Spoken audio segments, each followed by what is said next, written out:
GameCube was an extremely interesting system that managed to pack high-end IBM and ATI hardware into a very small box. Controlled with arguably one of the most comfortable controllers from Nintendo yet, and with specs that far outpaced the PlayStation 2, it's a wonder that the GameCube became such a big failure for Nintendo. Announced in 2000 under the codename Dolphin, the system was not taken very seriously.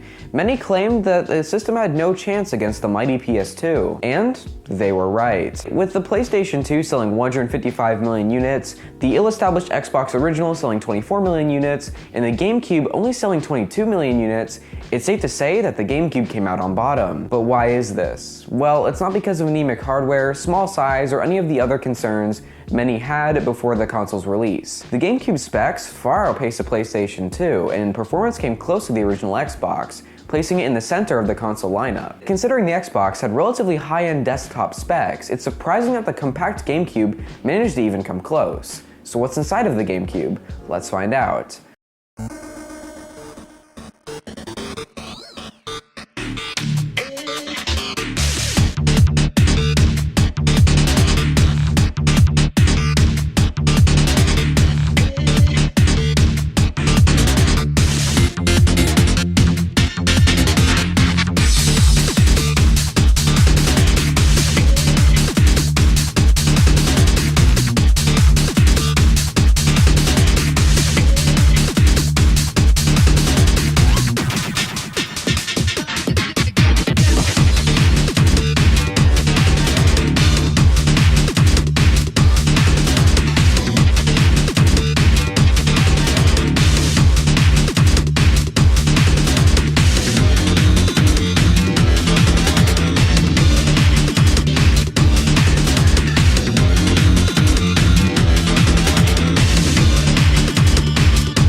The core of the GameCube is a 486 MHz PowerPC Gecko. The Gecko is a slightly modified 4.9 watt version of the iMac and iBook G3's one-core PowerPC 750XCE processor. With 64 kilobytes of L1 cache and 256 kilobytes of L2 cache, this processor was a surprising choice for the GameCube, considering it was a high-end processor just 3 years prior to the Dolphin's development. In fact, the Gecko is actually more powerful than the 733 MHz Pentium 3 used in the Xbox original. More on that in a second. The partner in crime of the Gecko is the ATI Flipper, which is a fairly powerful 16MB 162 MHz graphics processor that again outperforms the Xbox original.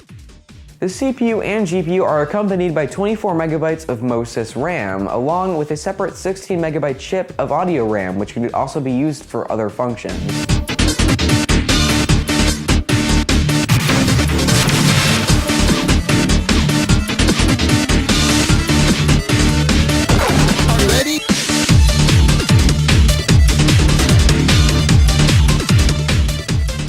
So yes, in the beginning of this video, I claimed that the GameCube performed worse than the Xbox original, when in fact the GameCube simply has more processing power than the Xbox.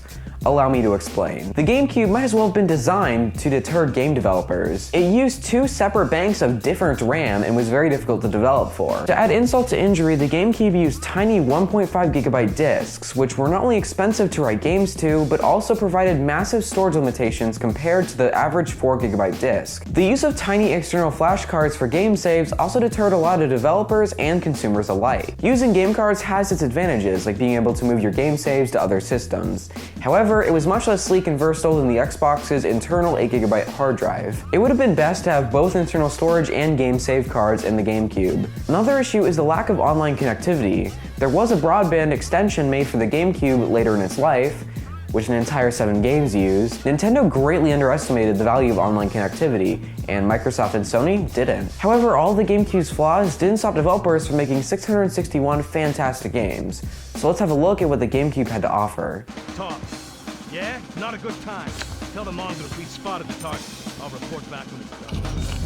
Get over here! He's alive but in bad shape.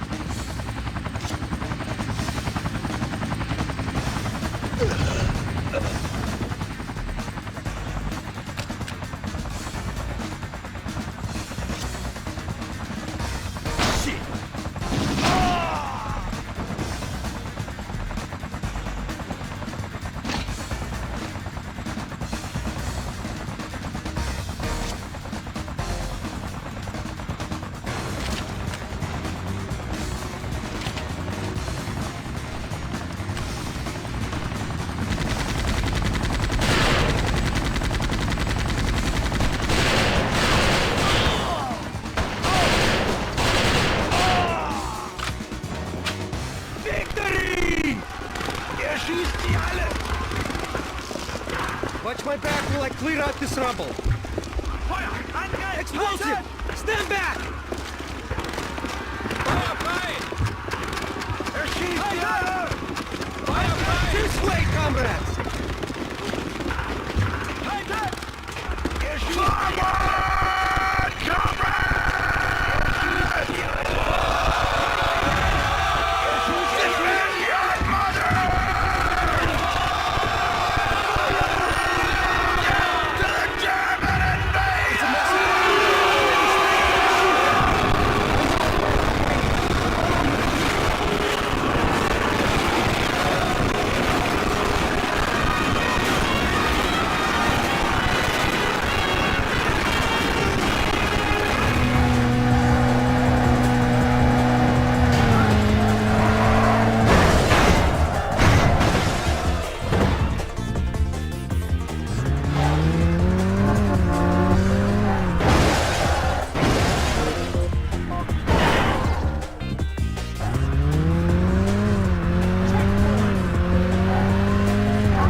So really, the GameCube is a story to learn from. It's a reminder to all future hardware designers to make the hardware simple for developers. Because without easy development, even with groundbreaking hardware and a fantastic console, you might be left behind by the market, struggling to catch up with the competition.